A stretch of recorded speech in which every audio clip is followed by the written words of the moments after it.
धन्यवाद ज्ञापन गर्न चाहन्छु। म बदली मेरो देश बदलिनेछ भनेर हामीले 2081 5 महिना 29 गते बुद्धी खोला र हामीले पछि चुदी खोला सरसफाई अभियान सुरु गरेका थियौँ र त्यसै अभियान अन्तर्गत अहिले हाम्रो यो दोस्रो वर्ष पनि हामीले यस अभियानलाई निरन्तरता दिँदै आएको छौँ र हामीले त्यति बेला पनि भनेका थियौँ हामी हरेक प्रत्येक महिना बुद्धी खोलालाई सरसफाई गर्नेछौँ भनेर प्रतिबद्धता पनि गरेको थियौँ र हामीले निरन्तर प्रत्येक महिना त्यसै प्रतिबद्धता अनुरूप हामीले बुद्धी खोला सरसफाई पनि गरिरहेका छौँ र अहिले पनि हामीले बुद्धी खोला सरसफाइलाई निरन्तरता दिँदै एउटा टिममा 15 जना हुने र जसले धेरै फोहोर जम्मा गर्नुहुन्छ उहाँलाई पुरस्कार स्वरूप नगद रु 10,000 र प्रमाणपत्र र द्वितीय पुरस्कार 5,000 र प्रमाणपत्र पनि रहेको म हजुरहरू समक्ष जानकारी गराउन चाहन्छु।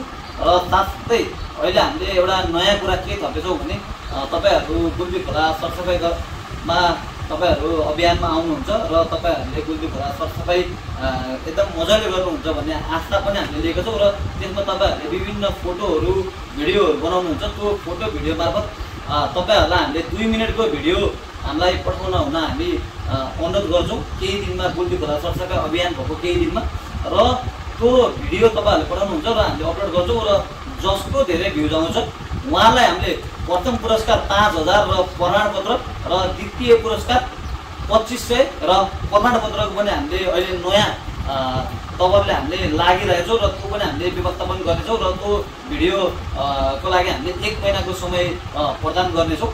र हामीले अहिले चुदी खोलालाई अलिकति हामीले अहिले नगर्नुको कारण हामीले चुदी खोलालाई चाहिँ दसैँ पछि हामीले राख्ने एकैचोटि राख्दा अलिकति समस्या हुने कारणले गर्दा चुदी खोलालाई चाहिँ हामीले पछि राख्ने पनि जानकारी गराउन चाहन्छौँ। र अहिले पृथ्वी राजमार्गको एकदमै नाली एकदम डाइरेक्ट बुद्धी खोलासँग टच भइरहेको कारणले गर्दा त्यसलाई पनि अब व्यवस्थापन गर्न के कसो गर्ने त्यसको लागि पहल गर्ने भन्दै बुद्धी खोला सरसफाई अभियानलाई सबैजना आएर यो मेरो नभनिदिनु होला, यो हाम्रो भनिदिनु होला। बुद्धी खोला हाम्रो हो, त्यहाँ धार्मिक सामाजिक सबैको प्राकृतिक सबै कुरा जोडिएको छ र धेरै ठाउँबाट हामी आउन चाहन्छौँ भन्दा पनि कति ठाउँबाट रोकेको पनि हामीलाई जानकारी आएको छ। कृपया नरोकिदिनु होला। यो मेरो भन्दा पनि यो हाम्रो हो, हामी सबै मिलेर गरे नै बुद्धी खोला रहनेछ। नत्र तपाईहरुले देखिहाल्नुभयो त धेरै ठाउँमा खोलाको अवस्था नाली पनि नभएको अवस्था छ। त्यसैले गर्दा सबैजना अब आउने शनिबार 17 गते बिहानको 7 बजे आइदिनु होला हार्दिक अनुरोध गर्दै। र पुरस्कार पनि तपाईहरुले एकदम मजाले सरसफाई गरेर जसले धेरै जम्मा गर्नुहुन्छ उहाँले पुरस्कार पनि लानुहुन्छ भन्ने हामीले एकदम आशा राख्दै तपाईहरुले त्यो हुललाई चाहिँ बजारतिर ल्याउँछौँ, डाइभर्ट गर्छौँ। यदि पानी परेर खोला बढ्यो भने हामी रिस्क लिन्छौँ, किनभने सबैजना हुनुहुन्छ, हामी त्यो रिस्क लिन चाहन्नौँ। त्यो हुललाई त हामीले डाइभर्ट गरेर बजार ल्याउँछौँ। हामीले जसरी नै बुद्धी खोला अभियान त नाम भइहाल्यो, अब बिहान त्यसलाई हामीले डाइभर्ट गरेर बजारतिर सार्नेछौँ र हामी बजारतिर त्यो सरसफाइ विरोध बजार हुन्छ। अब खोला बढ्यो भने, खोला बढेन भने त हामी बुद्धी खोलालाई नै हान्छौँ। खोला बढ्यो भने चाहिँ बुद्धी खोला नगरी हामीले सबै बजारतिर ल्याउँछौँ। त्यो खोला बढेपछि सबैजना चाहिँ आइदिनु होला, किनकि अनुमान गरेर हुँदै हुँदो रहेछ कि तपाईँको अब हामीले अब स्कुलहरूले अब विद्यार्थीहरूलाई ल्याउन यो बुद्धि खोलालाई हामीले बचाउनु पर्छ भनेर उहाँहरूले एउटा शिक्षाको रूपले लिइदिनु भयो भने धेरै राम्रो हुन्छ होइन। अब होइन यसले यसले गरेको यो बुद्धि खोला कसको हो भन्न थाल्यो भने त त्यो अनुसार अब कति हुन्छ त्यति बेला नै अब थाहा हुन्छ।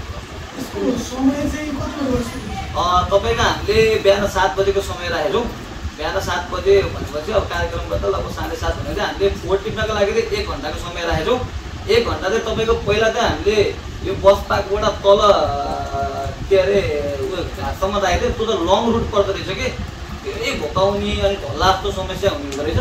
त्यसलाई चाहिँ हामीले अलिकति कम गरेछौँ। योपल्ट चाहिँ आधी गतिको पुलसम्मको लागि गरेछौँ। त्यो गर्दा पनि फेरि 1.5 घन्टा 2 घन्टा जोडिएको पहिला 1, 2, 3, 4 जोडिएको वडाहरूलाई चाहिँ हामीले समन्वय गरिहाल्छौँ। व्यास नगरपालिका भइहाल्यो र टोलको चाहिँ जो अलिकति नजिकको टोल हुनुहुन्छ हामीले त उहाँलाई चाहिँ टोलै पछि हामीले चिठी दिन्छौँ होइन। अलिकति टाढा भएको टोललाई चाहिँ वडालाई समन्वय गर्न लाउँछौँ। उहाँहरूले अब कसरी अब टोललाई समन्वय गर्नुहुन्छ आफ्नो इच्छाले जहाँको मान्छे आएर यो प्रतियोगितामा भाग लिन्छ जति पाइयो।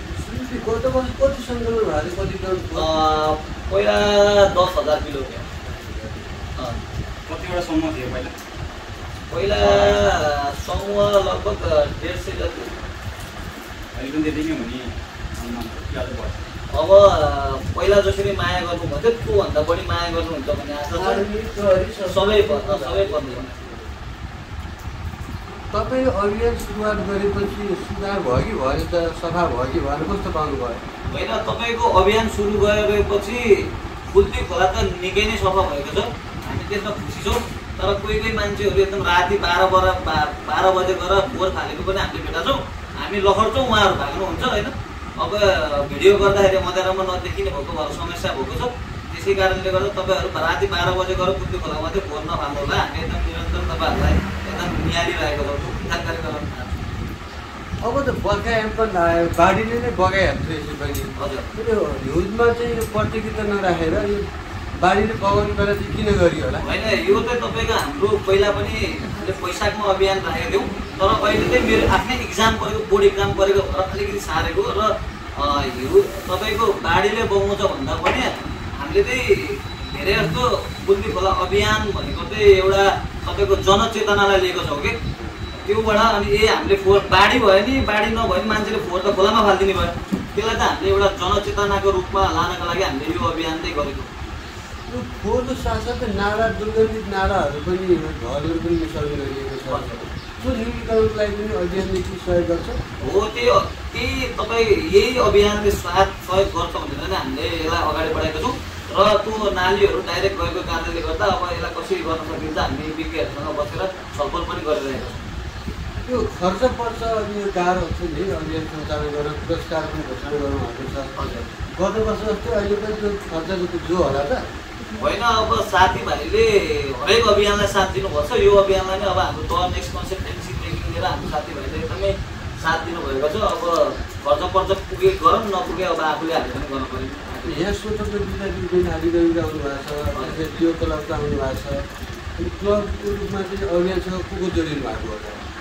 यस्तो छ, हाम्रो अभियानलाई साथ सहयोग दिने मेन त व्यास नगरपालिका छँदैछ होइन। उहाँहरूले त हामीलाई हेल्पिङ ह्यान्डको काम गर्नुहुन्छ। मेरो अभियान गर्न गाह्रो पर्छ, उहाँहरूले हेल्पिङ ह्यान्डको रूपमा हामीलाई साथ दिनुपर्छ। र हामीले छुट्टै सबैलाई डिपार्टमेन्ट, तपाईँहरूले यो डिपार्टमेन्टको काम गर्नु, कसैलाई फोहोर चोकीको काम दिएछौँ। अब जस्तै अब आदिवासीको टिमलाई स्कुल र कलेजहरूलाई चिठीको काम दिएछौँ होइन, त्यसरी काम गरेको। अब डेङ्गु सिजन पनि आइरहेको छ होइन, अब त्यसलाई चाहिँ कसरी लिइरहनु भएको छ? हजुर, अब यस्तो डेङ्गु सम्बन्धी अब कसरी लिएछौँ भन्दा नि अब हामीले पहिला डेङ्गु सम्बन्धी पनि हामीले विभिन्न तपाईँको अभियानहरू चलाएर काम गरेको थियौँ। अहिले पनि त्यसलाई पनि साथसाथै गर्नेछौँ। यो क्लब अफ तनहुँ, त्यसै गरी बाग बजार युवा क्लब, त्यसै गरी आदिकविको तर्फबाट सोबिरको पनि एकदमै साथ रहेको र उहाँहरूलाई हामी धेरै धेरै धन्यवाद पनि ज्ञापन गर्न चाहन्छौँ।